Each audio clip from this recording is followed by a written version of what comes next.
নমস্কার বন্ধুরা, আমি কৃষ্ণেন্দু তোমাদেরকে আমার কেজিসি চ্যানেলে আন্তরিকভাবে স্বাগত জানাই। এই চ্যানেলে আমরা আগের দিন যেটা দেখেছিলাম সেটা হচ্ছে একটা মেনলি স্ট্র্যাটেজি, মানে একটা যুদ্ধের কৌশল। যেই যুদ্ধের কৌশলে আমরা রণক্ষেত্রে উত্তীর্ণ হব, সেই যুদ্ধের কৌশলে আমরা কি দেখেছি? ম্যাথ, ইংলিশ, রিজনিং খুব একটু ভালো করে করতে হবে এবং এর থেকে নাম্বারও বেশি থাকে। জিকের জিএসের পোর্শন খুব ভাস্ট পোর্শন, এবং এই জিকে জিএসের পোর্শন বারবার বারবার রিভিশন করে যেতে হবে। সমস্ত কিছুর মূলে আছে রিভিশন। সাকসেস অনলি রিভিশন দেখবে, ঠিক আছে?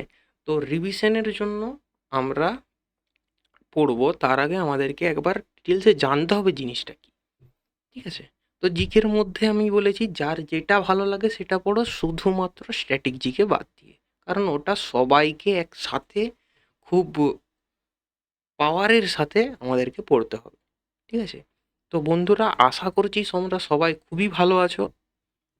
আর আশা করার একটা কারণও আছে যে এখন আমরা যে পথে এগিয়ে চলেছি সেই পথে আমাদেরকে খুব ভালো থাকতে হবে। কারো যদি কোনো প্রবলেম হয়ে থাকে, তো সেইটার জন্য এই যে কয়েক ঘন্টা টাইম বা কয়েক ওই 30 মিনিটের মতো টাইম, এই টাইমটা একটু মুখে হাসি নিয়ে আমাদের কাছে আমরা একসাথে একত্রিত হব এইখানে। তো এইখানে একত্রিত হওয়ার পর আমরা একে অপরের সাথে যুক্ত হয়ে শেখার চেষ্টা করব প্রথমত। দ্বিতীয়ত আমরা কম থেকে শুরু করে স্টেপ বাই স্টেপ একটা খুব বড় লেভেলের কিছু একটা শিখব। এমন জিনিস আমি তোমাদেরকে শেখাবো যেটা সাধারণত সচরাচর তোমরা সব জায়গায় শিখতে পারবে না। তার জন্য আমাদেরকে ধৈর্য ধরতে হবে। তোমাদের কাছে কোনো প্রবলেম থাকবে না, তোমরা শুধুমাত্র ক্লাস করে যাও। আজকে আমরা তাহলে ম্যাথমেটিক্সের নাম্বার সিস্টেম স্টার্ট করব। তো চলো বন্ধুরা, আমরা আজকে স্টার্ট করি নাম্বার সিস্টেম। তো প্রিয় বন্ধু, নাম্বার সিস্টেম হচ্ছে ম্যাথমেটিক্সের একটা চ্যাপ্টার, গণিতের একটা চ্যাপ্টার, গণিতের একটা ভাগ। গণিতের এমন একটা ভাগ যেই ভাগটার থেকেই গণিতের শুরু। ওকে, যখন আমরা নাম্বার সিস্টেম বা নাম্বার সম্বন্ধে জানবো, সেই প্রাচীন যুগ আগের ঘটনা, ঐতিহাসিক যুগের ঘটনা, যেটা আমরা জানি যে কোন আগে ছিল আমাদের কি বিনিময় প্রথা, কিন্তু তারও আগে কি ছিল গণনা। কোনো জিনিসকে গণনা করতে হবে, এই গণনার জন্য আমাদেরকে ব্যবহার করা হয় নাম্বার বা সংখ্যা। ওকে, তো এই সংখ্যার ব্যবহার আমরা আস একবারে শিখেছি। এরপর ওই সংখ্যা নিয়ে আমরা যোগ বিয়োগ গুণ ভাগ করে বিভিন্ন ক্যালকুলেশন শিখেছি। তার পরবর্তী ক্ষেত্রে এগুলোকে আমরা এক এক করে বিভিন্ন কাজে লাগিয়েছি, ঠিক আছে? তো নাম্বার সিস্টেম আমাদের কাছে একটা প্রাথমিক স্তম্ভের মতো, যে স্তম্ভের ওপর আমাদের গণিতের পুরো স্ট্রাকচার বা কাঠামোটা দাঁড়িয়ে থাকবে, ঠিক আছে? তোমরা যদি কোনো একটা মন্দির প্রতিষ্ঠা করতে যাও, তার যে প্রাথমিক স্তম্ভ, সে যার উপর ভর দিয়ে পুরো মন্দিরটা দাঁড়িয়ে থাকে, সেই রকমই হচ্ছে নাম্বার সিস্টেম বা সংখ্যাতত্ত্ব, বাংলায় বলা হচ্ছে সংখ্যাতত্ত্ব। এর ওপর ভর দিয়ে সম্পূর্ণ গণিতের টেম্পল বা গণিতের মন্দির যেটা, সেটা এর উপরেই দাঁড়িয়ে থাকবে। এটা যত স্ট্রং করতে পারবে তোমাদের মন্দির, তত স্ট্রংলি ঝড় জল আবহাওয়ার পরিবর্তন সেখানে সহ্য করতে পারবে। তো বেশি কথা বলার কারণটা হচ্ছে আমাদের ম্যাথমেটিক্সের ফার্স্ট ক্লাস, এবং আমাদেরকে জানতে হবে এটা কেন করছি, ঠিক আছে? তো দেখো, আমাদের বেসিক ডিসকাশন যেটা এটা নিয়ে, সেটা হলো। এরপর আমরা স্টার্ট করব নাম্বার সিস্টেমটা কি, বা নাম্বার সিস্টেম সম্বন্ধে আমরা কি জানি বা কি পড়ব। দেখো, প্রথমত আমরা পৃথিবীতে দেখেছি দুটো জিনিস আমরা জানি। এক হচ্ছে, দেখো আমি দুটো জিনিস লিখছি, এই দুটোর ভিতরে তোমরা একটু পার্থক্য বলবে বন্ধু। প্রথম পার্থক্য আমি জিজ্ঞাসা করব অঙ্ক এবং সংখ্যার মধ্যে।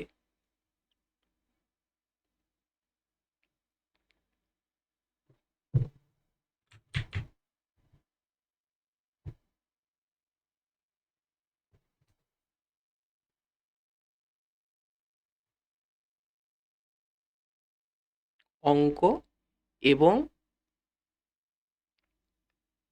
সংখ্যা, এই দুটো সম্বন্ধে আমরা একটু জানবো। দেখো, আমরা শুনেছি কি, অঙ্কও শুনেছি, সংখ্যাও শুনেছি গণিতে, ঠিক আছে?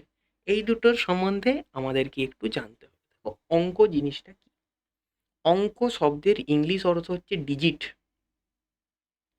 ওকে। সংখ্যা শব্দের ইংলিশ অর্থ হচ্ছে নাম্বার। ঠিক আছে? তো অঙ্ক সম্পর্কে আমরা যদি জানি, সেইটা কি, অঙ্কটা কি? অঙ্ক হচ্ছে প্রতীক বা চিহ্ন। প্রথমে আমরা গণনা করব। ধরো, কেউ এত দূর রাস্তায় গিয়েছে, এই রাস্তার কতটা গণনা করতে হবে। ধরো কিলোমিটারে গণনা করছি, কত কিলোমিটার? ধরো 1 কিলোমিটার, 2 কিলোমিটার। দেখো, এইটাকে 2 বলা হয়, এটাকে 1 বলা হয়। আমরা কি প্রাচীন ঐতিহাসিক যুগে আমরা জানতে পেরেছি। একটা এগুলো হচ্ছে প্রতীক টাইপের। ধরো, এমন একটা প্রতীক লিখলাম, এইটা ধরো একটা প্রতীক বা চিহ্ন। ধরো, এটা আমাদের কাছে তখন একটা চিহ্ন ছিল, এই চিহ্নটাকে আমরা নাম দিয়েছি 4। ওকে। বেসিক ঘটনা বোঝা যাচ্ছে? একদম পুরনো যুগের কথা ভাবো, তাহলে প্রতীক বা চিহ্ন।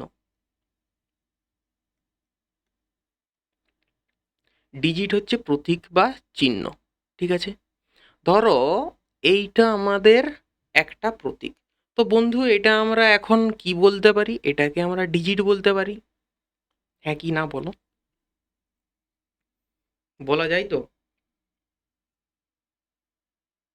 দেখো, সংখ্যা হচ্ছে কি? অ্যাকচুয়ালি সংখ্যা প্রকাশের জন্য, একটা সংখ্যাকে প্রকাশ করতে গেলে যা প্রয়োজন হয় সেটাকে বলে ডিজিট। ধরো 532, এটা একটা সংখ্যা। 532 একটা সংখ্যা। এই সংখ্যাটাকে তৈরি করতে আমাদের কাছে 5 লেগেছে, 3 আর 2, এই 3 রকমের চিহ্ন আমাদের প্রয়োজন হয়েছে। এই রকম একটা চিহ্ন, এইরকম একটা চিহ্ন এবং এইরকম একটা চিহ্ন। 3 ধরনের চিহ্ন আমরা পাশাপাশি বোস করিয়ে আমরা তৈরি করেছি। তো এই প্রত্যেকটা চিহ্নকে এক একটা কি বলে? এক একটা ডিজিট বা অঙ্ক বলা হয়। এবং এই 3টা ডিজিটকে একত্রে মিলিয়ে বলা হয় সংখ্যা। ওকে, বোঝা গেছে পরিষ্কারভাবে? প্রত্যেকটাকে ডিজিট বলা হয়, ডিজিট বা অঙ্ক। এই দুইটাকেও বলা হবে একটা ডিজিট বা অঙ্ক। আচ্ছা, আমরা যদি, ধরো তুমি একটা বাচ্চা ছেলে, তোমাকে মা 10টা চকলেট আনতে বলেছে, 10টা চকলেট। তোমরা 2 ভাই বোন, 5টা চকলেট তুমি তোমার ভাইকে দিয়েছো এবং 5টা চকলেট তোমার কাছে আছে। এইটা তখন আমরা কি বলবো? এটাকে সংখ্যা বলবো কি না? হ্যাঁ বন্ধু, এটা আমরা গণনা করছি, এটা হচ্ছে আমাদের তখন সংখ্যা। ঠিক আছে?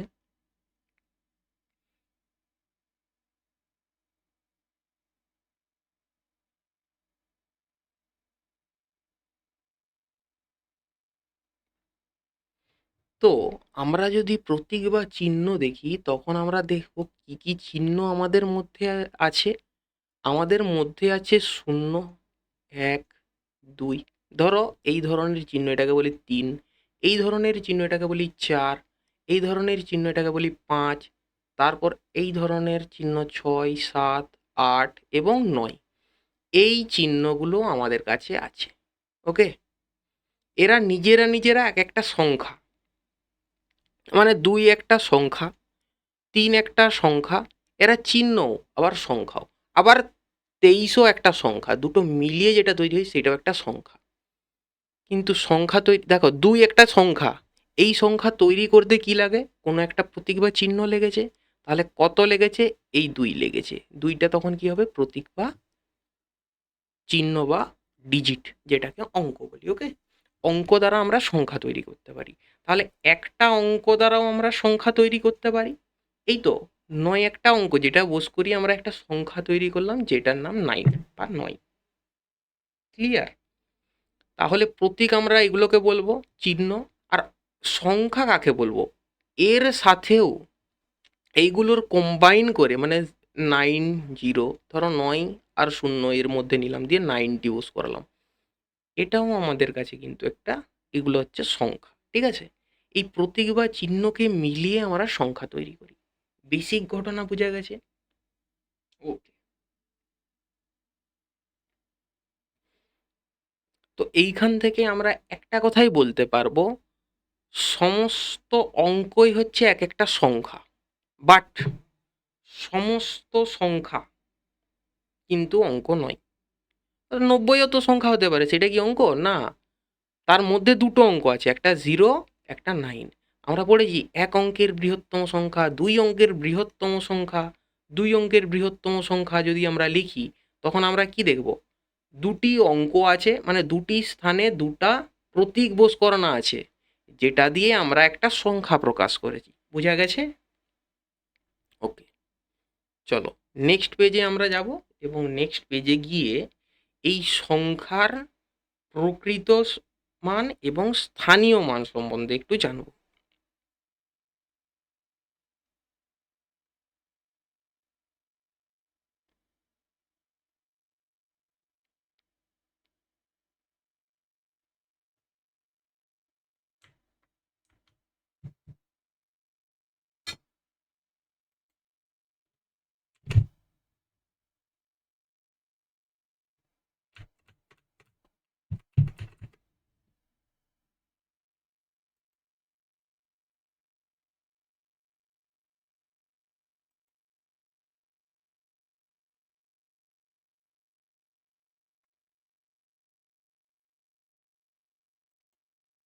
চলো নেক্সট পেজে আমরা চলে যাই।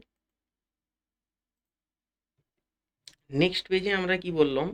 সংখ্যার স্থানীয় অঙ্কের প্রকৃত মান এবং স্থানীয় মান। দেখো দুটো আসবে এখানে পয়েন্ট বা টার্ম। তো বন্ধু খুব ভালোভাবে আমরা পড়ব। এক হচ্ছে প্রকৃত মান,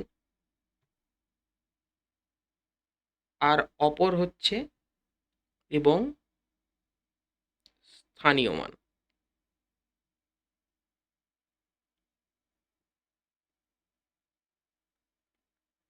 তো বন্ধু প্রকৃত মান এবং স্থানীয় মান কি? ধরো তোমাকে একটা সংখ্যা লিখতে বললো 315, সংখ্যাটা লিখেছো। সংখ্যাটাকে আমরা কিভাবে লিখব? দেখো, এটাকে সাজানো হয় একক, দশক, শতক, এইভাবে, তাই তো? আমরা কিভাবে লিখি? একক, দশক, শতক, হাজার, অযুত, লক্ষ, নিযুত, কোটি। ওকে, এইভাবে লেখা হয়। দেখো, এবং কোনো কোনো বইতে, মানে কোনো কোনো বইতে বলতে যেগুলো এখন মডার্ন ইংলিশ টাইপের বই, সেখান থেকে যারা কপি করে লেখে তারা কি লিখবে? একক, দশক, শতক, তারপর হাজারটাকে লিখবে সহস্র। ওকে, সহস্র, জিনিসটা জেনে রাখা দরকার। সরি, হ্যাঁ, ঠিক আছে ঠিক আছে। অযুতটাকে বলা হচ্ছে 10 সহস্র।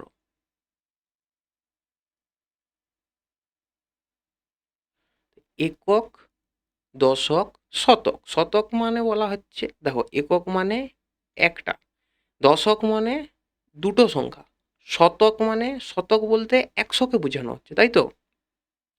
হাজার মানে একক, দশক, শতক, হাজার, 1000। আচ্ছা, অযুত বলতে 10,000, একক, দশক, শতক, হাজার, অযুত। ওকে, অযুত মানে 10,000 বা 10 সহস্র। লক্ষ মানে একক, দশক, শতক, হাজার, অযুত, লক্ষ, 1 লক্ষ। নিযুত যদি আমরা করি তখন ওইটাকে বলা হচ্ছে 10 লক্ষ। ওকে, 10 লক্ষ, 10 লক্ষ টাকা নিযুত বলা হচ্ছে, 10 লক্ষ। এটাকেই ইংরেজিয়ে বলা হচ্ছে,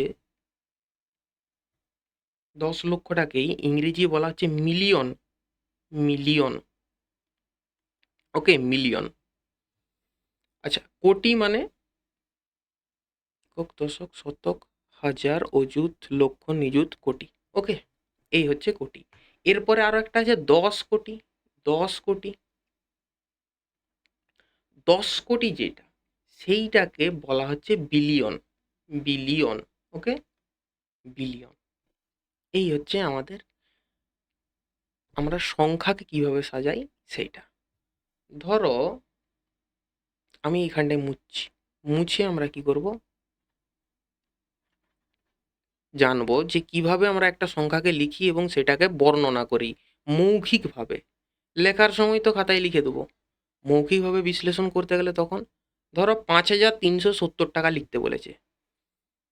৫,৩৭৭.০ ওকে, ৩,২১২ টাকা, ৩,২০০.১.২ ৩,২১২ টাকা। ওকে, লেখা হয়েছে। এই সব সংখ্যায় দেখো, ধরো ৩,২১২ এই সংখ্যাটাকে আমি নিচ্ছি। এই সংখ্যায় তিন একটা, দেখো একটা ঘরে বসে আছে না, তিন একটা ঘরে বসে আছে। কোন ঘরে? হাজারের ঘরে। হ্যাঁ কি না বলো? হাজারের ঘরে তিন বসে আছে এবং তিনের নিজস্ব একটা মান আছে। দেখো, তিনের নিজস্ব যেটা মান, নিজস্ব নিজস্ব মান কি? তিনের মান তিন, পাঁচের মান পাঁচ, এটা হচ্ছে নিজস্ব যেটা মান। ঠিক আছে, এইটাকে তার কি বলা? এটা হচ্ছে তার প্রকৃত নিজস্ব যেটা, যেটা তার নিজের নাম, সেটাকে বলা হচ্ছে প্রকৃত প্রকৃত মান। তিনের প্রকৃত মান কত? তিন। এখানে তেরোর, এখানে যদি দুইয়ের প্রকৃত মান বলা হচ্ছে দুই। ঠিক আছে, ধরো উপরেরটা ধরা হলো, উপরেরটার ক্ষেত্রে সাতের প্রকৃত মান কত? সাতের প্রকৃত মান, সাতের প্রকৃত মান সাত। বোঝা গেছে ব্যাপারটা? এটাকে বলা হচ্ছে বাংলায় প্রকৃত মান, ইংলিশে ফেস ভ্যালু। Face value. প্রকৃত মান বলতে অঙ্কটির যে নাম সেই নিজের ওই অঙ্কটাকেই বোঝানো হয়। ফেস ভ্যালু মানে আমার নাম ধরো কৃষ্ণেন্দু, তো আমার নাম, আমার নিজে যে প্রকৃত নাম হবে সেটাই আমার ফেস ভ্যালু। ওকে, আমার ফেস দেখলে তুমি বলবে না এটা কৃষ্ণেন্দু। ওকে, এই হচ্ছে ঘটনা। তো চলো আর একটু এগানো যাক। নিজস্ব যেটা সেটা হচ্ছে প্রকৃত মান। আর কিন্তু দেখো, সাত কিন্তু সামনের ঘরে নেই, সাত একটা ঘরে বসে আছে। তার মানে সাতের স্থানটা দেখো তো, সাতের স্থান কিন্তু চেঞ্জ আছে। তাহলে বিভিন্ন জায়গায় ধরো তিন, এখানে তিনের একটা স্থান, এটা একটা স্থান, তাহলে এই স্থানে তিনের মান কত? সেইটাকেই বলা হচ্ছে স্থানীয় মান। স্থানীয় মান।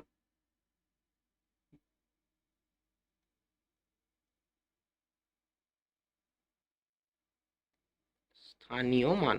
ওকে, বেসিক ঘটনা, একদম বেসিক। স্থানীয় মান। তাহলে প্রকৃত মান বোঝা গেছে জিনিসটা কি, যে নিজেই নিজেরটাকেই বলা হচ্ছে প্রকৃত মান। স্থানীয় মান বলতে বোঝানো হচ্ছে যেখানেও বসে আছে সেই স্থানের মানটা কত। যেখানেও যেই স্থানেও বসে আছে সেই স্থানেরও তো কোনো একটা মান আছে। যে হাজার, দেখো একক দশক শতক হাজার, হাজারের ঘরে বসে আছে, তার মানে এর স্থানে ওই স্থানের একটা মান আছে। ঠিক আছে, ওটাকে বলে প্লেস ভ্যালু।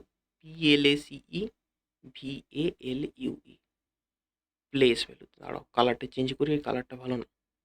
ওকে,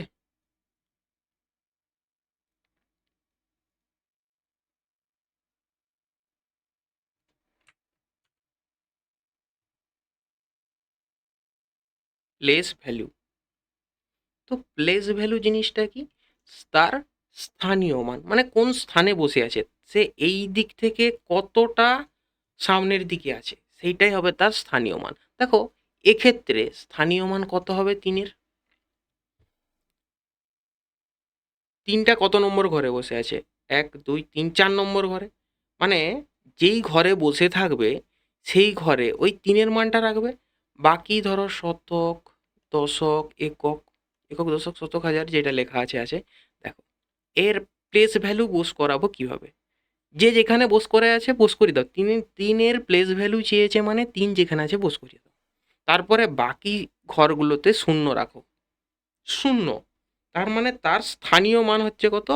৩,০০০। ওকে, বোঝা গেছে ব্যাপারটা? দেখো, এক্ষেত্রে এক্ষেত্রে এক্ষেত্রে ৭ যদি আমরা স্থানীয় মান জিজ্ঞাসা করি বা প্লেস ভ্যালু জিজ্ঞাসা করি, তখন ৭ কোথায় আছে? দশকের ঘরে। দেখো, দশকের ঘরে আমি ৭ লিখব, বাকি পেছনের যে ফাঁকা ঘর আছে সেইখানে আমি শূন্য রেখে দিচ্ছি। তো ৭-এর এই সংখ্যাতে ৭-এর যে স্থানীয় মান সেটা কত হবে? ৭০। বোঝা গেছে? কোনো জটিলতা? যদি সমস্যা হয় তাহলে আরো উদাহরণ দিয়ে বোঝা যাবে। ওকে, এটা চাই। ওকে, দেখো, স্থানীয় মান সম্বন্ধে দেখো, এইখানে আমরা ৩-এর স্থানীয় মান কত? এই সংখ্যাতে ৩-এর স্থানীয় মান কত যদি বলি, তো বন্ধু তোমরা সহজেই বলতে পারবে। ৩ আছে শতকের ঘরে, তো শতকের ঘরে আমরা ৩ লিখব এবং বাকি পেছনের যত ঘর আছে সেইখানটা আমরা ০ পোস্ট করে দেবো। তো আমরা এখান থেকে প্রথম সংখ্যাটা ৩-এর প্লেস ভ্যালু বা স্থানীয় মান পেয়েছি ৩০০। পেয়ে গেছি। এই হচ্ছে আমাদের স্থানীয় মান এবং প্রকৃত মানের ভিতরে পার্থক্য। প্রকৃত বলতে নিজের যেটা, স্থানীয় মানে সে কোন স্থানে বসে আছে। সে দেখো না কোথায় বসে আছে, সে ৩ নম্বর স্থানে, মানে শতকের স্থানে ৩ বসে আছে। ওকে, প্রথমের ক্ষেত্রে হাজারের স্থানে ৩ বসে আছে, মানে ৩,০০০ তার প্লেস ভ্যালু। ওকে, তুমি একটা কোম্পানিতে কোনো একটা সিম্পল সেলসম্যান বা বিক্রয়কারী যারা, তাদের চেয়ারে বসেছো। তোমার তাহলে তার একটা ভ্যালু থাকবে। তার ভ্যালু হয়তো ধরো ১৯,০০০ টাকা, যেটা হচ্ছে আমাদের সিম্পল কোম্পানিতে বেতন দেয়। তুমি সেই কোম্পানির চেয়ারম্যান হয়ে গেলে, তখন তোমার প্লেস চেঞ্জ হলো, তো প্লেস ভ্যালু তো বাড়বে। বুঝে গেছে? প্লেস, তুমি যেখানে বসে আছো সেই জায়গাটার ভ্যালু কতটা, ওইটা ডিপেন্ড করে প্লেস ভ্যালু। ফেস এবং প্লেস ভ্যালুর মধ্যে কোনো জটিলতা থাকার কথা নয়। তাহলে আমি একটা সংখ্যা লিখছি, ৯,৭৩১। এখানে ১-এর প্লেস ভ্যালু এবং ফেস ভ্যালু বলো, মানে ১-এর প্রকৃত মান এবং স্থানীয় মান।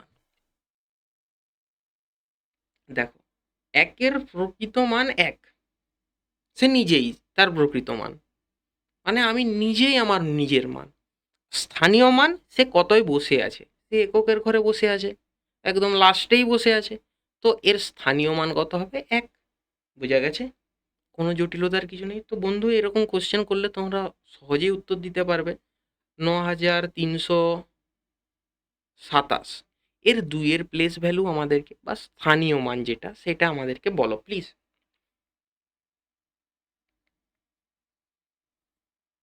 চলো, তো নেক্সট পেজে আমরা এরপরে যাই। এরপর আমাদের শুরু হবে মেন খেলা। এতক্ষণ পর্যন্ত তো সিম্পল সিম্পল গণিত হচ্ছিল, মানে রিয়েল নাম্বার একটা বেসিক ডেফিনেশন, যেটা বাস্তব সংখ্যা তত্ত্ব কি জিনিস আর কেন পড়বো তাতে কি আছে। এরপর আমরা দেখব যে এই নাম্বার সিস্টেমে আর কত ধরনের নাম্বার আমরা পেয়ে যাই, মানে কিভাবে ভাগ করা হয়, কত ধরনের আমরা ভাগ করতে পারি এবং কাকে কি বলে। ওকে, তো চলো আমরা একদম বইয়ের থেকে সম্পূর্ণ আলাদা, নিজের মতো করেও দেখব, যাতে আমাদের বলতে সুবিধা হয়। Just make a number system. Number সিস্টেমের সংখ্যা। ওকে, সংখ্যা, সংখ্যাকে আমরা কত ভাগে ভাগ করতে পারি। তো বন্ধু, তুমি বলবে সংখ্যাকে আমরা মেনলি দুভাগে ভাগ করতে পারি।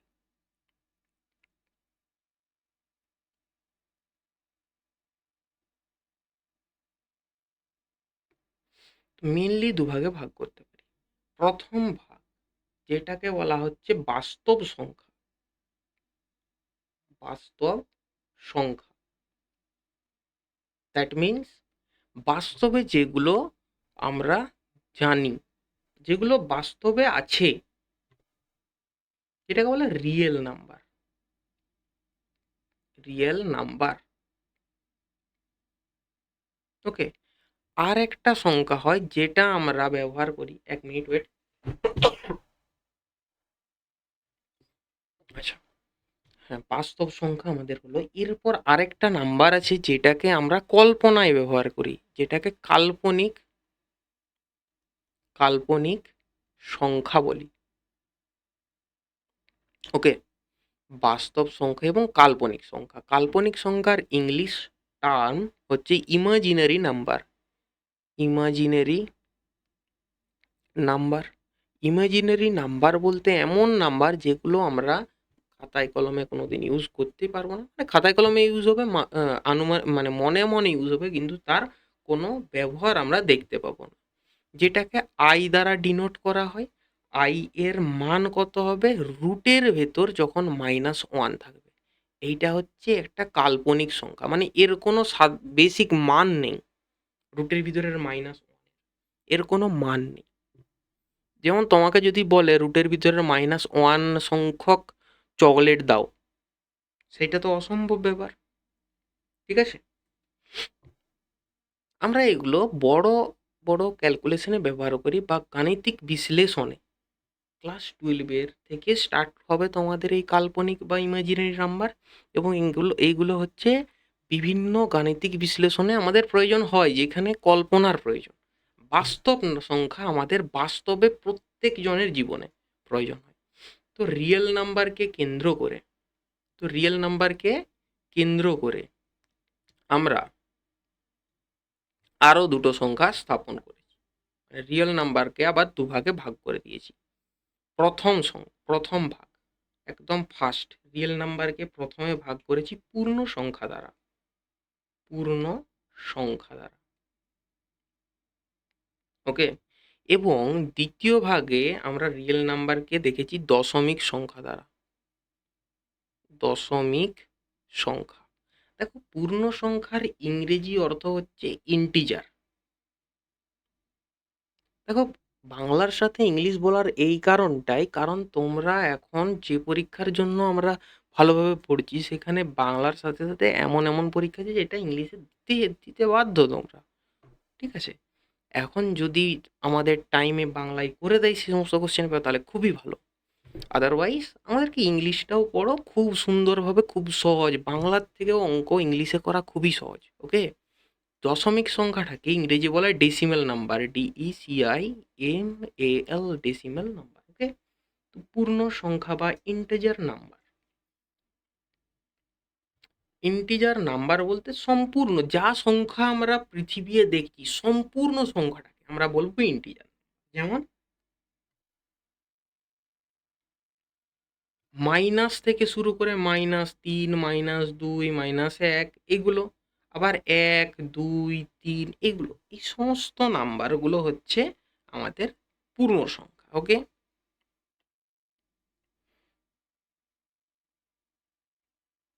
মানে আমরা লিখতে পারি 0, +-1, +-2, +-3। প্লাস মাইনাস মানে কি? মাইনাসও হতে পারে, প্লাসও হতে পারে। আচ্ছা দেখো, প্লাস মাইনাসের কেসটা একটু ক্লিয়ার করে দিই। আমরা যখন সংখ্যা তত্ত্ব বিশ্লেষণ করব, আলোচনা করব, তখন আমরা দেখতে পাবো শূন্য একটা মধ্যকালীন পরিস্থিতি, যার থেকে আগের দিকে যত প্রত্যেক ঘর এক ঘর করে এগিয়ে যাব, 1, 2, 3, ওকে, এরকম করে প্রত্যেকটা। এবং সেম আকারের যদি পেছন দিকে পিছিয়ে যায়, তখন যে ঘরটা পাবো সেটা হচ্ছে -1, -2 এবং -3, এই রকম করে, ওকে। তো বোঝা যাচ্ছে ব্যাপার, জটিলতার কিছু আছে? তাহলে মাইনাসের ব্যাপারও দেখলাম, জিরো দেখছি, প্লাসের ব্যাপারও দেখছি। এই হচ্ছে দেখো, 2 থেকে 1, -2 থেকে 1 কত ঘর? 1 ঘর, 2 ঘর এবং 3 ঘর পরে আছে -2 থেকে 1, ঠিক আছে। এইগুলো আমরা রিজনিংয়ে খুব ভালোভাবে পড়বো, সেটার কথা বাদ দাও। তবুও আমরা এখন যেটা জেনে রাখি, যে এই হচ্ছে আমাদের মানে প্রত্যেকটা এক ঘর করে ডিফারেন্স, প্রত্যেকটা ঘরের দৈর্ঘ্য সমান, কারো লেন্থ ছোট বড় নেই, প্রত্যেকটা ঘরের লেন্থ সমান। ওকে, 0 থেকে শুরু করে 1 2 3 যাই হোক, প্রত্যেকটা সংখ্যাকে ইন্টিজার বলা হয়, পূর্ণ সংখ্যা। ওকে,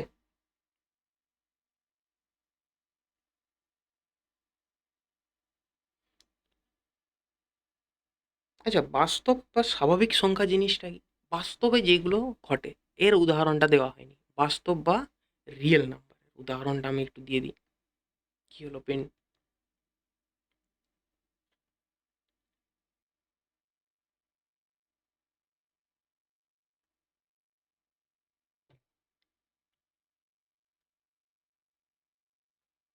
তো বন্ধু দেখো,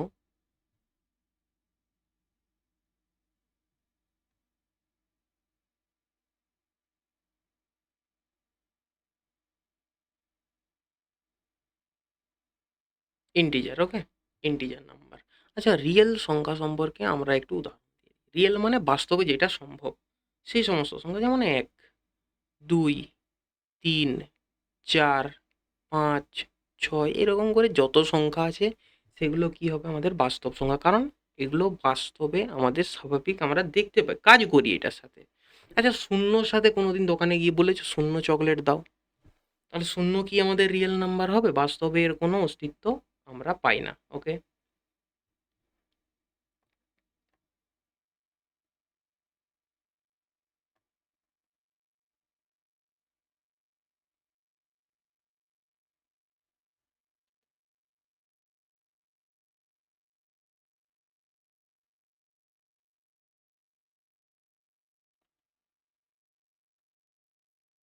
ওকে, চলো।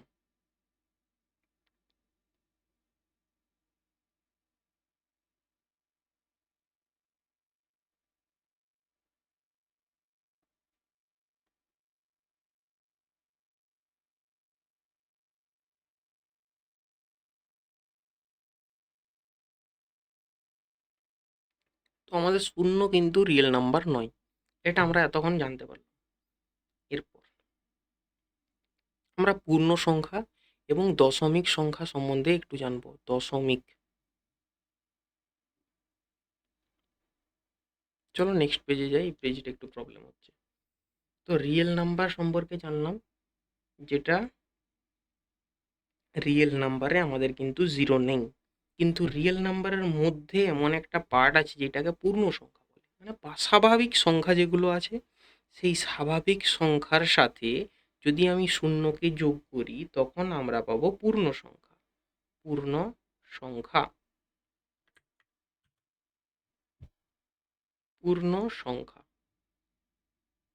সংখ্যা মানে স্বাভাবিক সংখ্যা, স্বাভাবিক সংখ্যা এর সাথে থাকবে কি জিরো, এটা মিলিয়ে তৈরি করবে পূর্ণ সংখ্যা। ওকে, ইন্টিজার। আচ্ছা, ডেসিমেল সম্বন্ধে আমরা দেখলাম না, এই সাইডে রিয়েল নাম্বার আমরা দুভাগে ভাগ করলাম, একটা ইন্টিজার আর একটা হচ্ছে দশমিক। দশমিক, ওকে। তো এই দশমিক সংখ্যা কাকে বলবো? দশমিক যেমন 3.12, 17.35। আমি কিভাবে উচ্চারণ করছি সেটা দেখো। যখন আমি একটা সংখ্যা লিখে দেবো, ধরো 17 লিখেছি, দশমিক, দশমিকের পরে আমরা আর 35 উচ্চারণ করতে পারছি না, 3 5 উচ্চারণ করতে হবে। ওকে, তো দশমিকের পরে আমি ধরো 2 7 বলতে পারবো, উচ্চারণ করতে পারবো, বলতে পারবো, কিন্তু 17.27 কেউ বলা মানে একদম বলা উচিত নয়, এটা ত্রুটিপূর্ণ। ঠিক আছে, 17.27 এইটি বলতে হয়। ঠিক আছে, দশমিক সংখ্যা বলার নিয়মটা আগে শেখো, তারপর আমরা অঙ্ক করার নিয়ম অবশ্যই শিখবো। আমি আছি যখন, তোমরা এই তো সবে শুরুটা দেখতে থাকো কি করি। দেখো, বেসিক্যালি এই পূর্ণ সংখ্যাকে আবার দুভাগে ভাগ করা হয়। পূর্ণ সংখ্যা,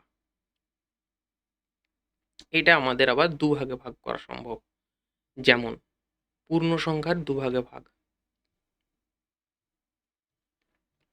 পূর্ণ সংখ্যায় প্রথমে, ওকে নো প্রবলেম,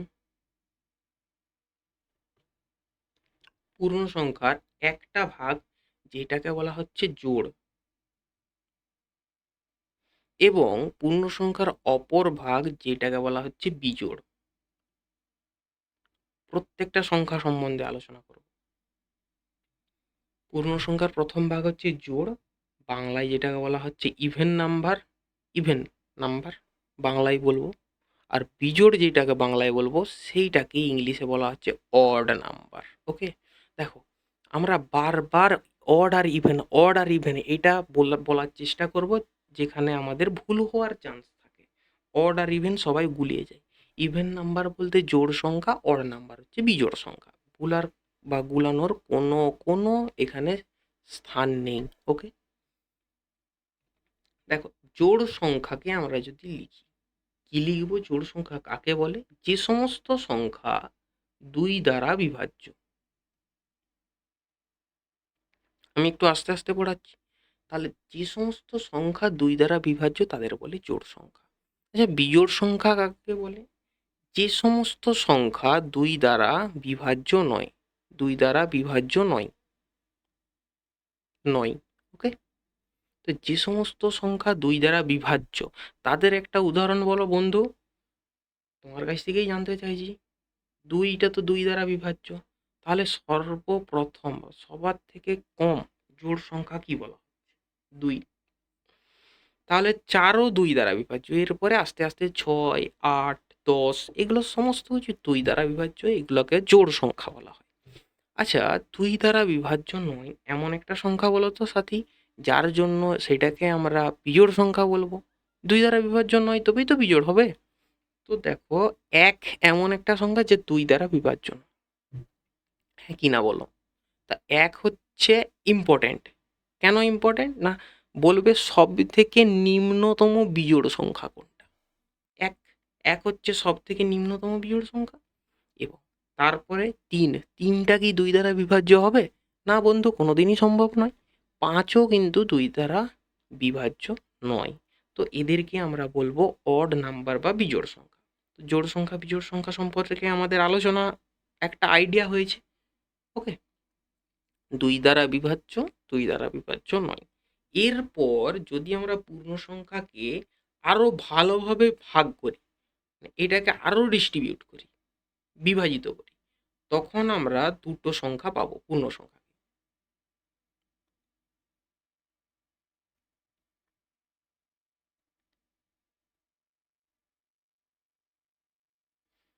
কি বিভাজিত পাবো? প্রথম একটা বিভাজন পাবো যেটাকে বলা হচ্ছে মৌলিক সংখ্যা। মৌলিক সংখ্যা। অপর একটা সংখ্যা পাবো যেটাকে বলা হচ্ছে যৌগিক সংখ্যা। যৌগিক সংখ্যা। ওকে, মৌলিক সংখ্যাকে ইংলিশে বলা হয় প্রাইম নাম্বার। প্রাইম নাম্বার এই পূর্ণ সংখ্যারই ভাগ, এটা পূর্ণ সংখ্যারই ভাগ। ওকে, মানে পূর্ণ সংখ্যাকে যেমন জোড় বিজোড়ে ভাগ করা হলো, সেই রকম পূর্ণ সংখ্যাকে মৌলিক এবং যৌগিকেও ভাগ করা সম্ভব হয়। এটা একটু মাথায় রাখতে হবে বন্ধু। প্রাইম এবং যৌগিক সংখ্যাটাকে বলা হয় ইংলিশে কম্পোজিট নাম্বার। Composite number. চলো এর পরের পেজে আমরা এটা দেখার চেষ্টা করব, প্রাইম এবং কম্পোজিট নাম্বার। দেখো, পূর্ণ সংখ্যা,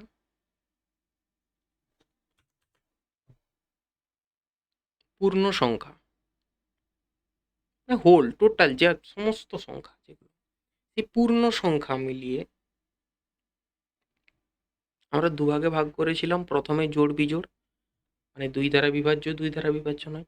এরপরে তৈরি হবে কি মৌলিক এবং যৌগিক,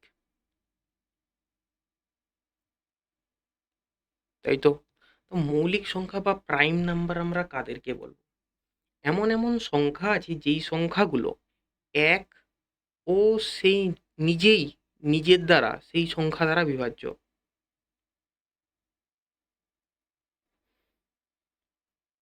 ছাড়া অন্য কোনো সংখ্যা, অন্য কোনো সংখ্যা দ্বারা দ্বারা বিভাজ্য নয়। এর দেখো যেটা লেখা আছে এর থেকে খুব সুন্দর হাতের লেখায় নোটস বানানো আছে। টেনশনের কোনো কারণ নেই। জাস্ট এইখানে শুধু বুঝে যাও পূর্ণ সংখ্যাকে মৌলিক এবং যৌগিক মানে যেটাকে বলা হচ্ছে প্রাইম এবং কম্পোজিট নাম্বারে ভাগ করেছি। ওকে, প্রাইম এবং কম্পোজিট নাম্বারে ভাগ করেছি। তো প্রাইম নাম্বার কি নাম্বার? যেই সংখ্যাকে এক এবং ওই সংখ্যা ছাড়া অন্য কোনো সংখ্যা দ্বারা ভাগ করা বিভাজ্য নয়। মানে ভাগ করলে তার বিভাজ্যর কেসটা কি? ভাগ করলে যাতে ভাগশেষ না থাকে। তুমি ১৩ সংখ্যাটাকে ধরো, ১৩কে ১ দিয়ে এবং ১৩ দিয়ে, ১৩কে ১ এবং ১৩ এই সংখ্যা দিয়ে ভাগ করলে কোনো ভাগশেষ থাকবে না। বাকি যে কোনো সংখ্যা ভাগ করো, ভাগশেষ থাকবেই। যেমন ৭, ৭ এমন একটা সংখ্যা যেই সংখ্যাকে ১ এবং শুধু ওই সংখ্যাটাই মানে ওই ৭ এই সংখ্যাটাই এটাকে নিজেকে এবং ১ দিয়ে যদি আমরা ভাগ করি সেক্ষেত্রেই শুধুমাত্র ভাগশেষ থাকবে না, বাকি সমস্ত ক্ষেত্রে ভাগশেষ থাকবে। তার মানে কি অন্যান্য ক্ষেত্র দ্বারা বিভাজ্য সম্ভব নয়, ১ এবং ওই সংখ্যাটা দ্বারাই বিভাজ্য। ঠিক আছে? তো এই রকম সংখ্যাগুলোকে বলা হয় আমাদের প্রাইম নাম্বার বা মৌলিক সংখ্যা। তো ২ এমন একটা সংখ্যা যেটা ১ এবং ওই সংখ্যাটা দ্বারাই বিভাজ্য। ২, ২ কে আর কি দ্বারা বিভাজ্য করবে? প্রথমেই তো আছে না ২। তা ২ কি দ্বারা বিভাজ্য? ১ দ্বারা বিভাজ্য এবং ২ নিজের ২ দ্বারা বিভাজ্য। তাই তো? তার জন্য ২ হবে আমাদের মৌলিক সংখ্যা। ২ একটা মৌলিক সংখ্যা। আবার ২ হচ্ছে আমাদের কি সংখ্যা? এর একটু আগে দেখলাম। দেখো আরেকবার। দেখো কোথায় লিখেছি? জোড় সংখ্যা। জোড় সংখ্যায় ২ আছে? দ্যাট মিনস ২ হচ্ছে আমাদের এমন একটা সংখ্যা যেটা মৌলিক সংখ্যা এবং জোড় সংখ্যা। এরপর ২ এর পরে মৌলিক সংখ্যা কত? ৩। দেখো ৩ ১ এবং ৩ দ্বারাই বিভাজ্য। অন্য কোনো সংখ্যা দ্বারা বিভাজ্য নয়। ৩। ৩ এর পর যদি আমরা ৪ ধরি, ৪ কিন্তু ১ এবং ৪ ছাড়াও আরেকটা সংখ্যা দ্বারা বিভাজ্য। ৪। ৪ ১ আর ৪ দ্বারা তো বিভাজ্য। তার সাথে, সাথে একে ২ দ্বারাও বিভাজ্য। মানে ২ দ্বারা ভাগ করলে এর কোনো ভাগশেষ থাকবে না। ওকে? তার মানে এটা কি ক্যাটেগরি এ পড়বে? যৌগিক ক্যাটেগরি বা কম্পোজিট টাইপের। ওকে? তো এই হচ্ছে আমাদের সংখ্যা তত্ত্বের বিশেষ ধারণা। তো আজকে আমরা থিওরি সম্পর্কে জানলাম এবং এই সম্বন্ধে আমরা এতদূর পর্যন্ত রেখে দেবো। তো গুড নাইট, জয় হিন্দ। বন্ধু, আমরা পরের দিন আবার দেখা করব কিছু অঙ্ক এবং কিছু থিওরি নিয়ে। আজকে এই পর্যন্তই থাক। ওকে, গুড বাই।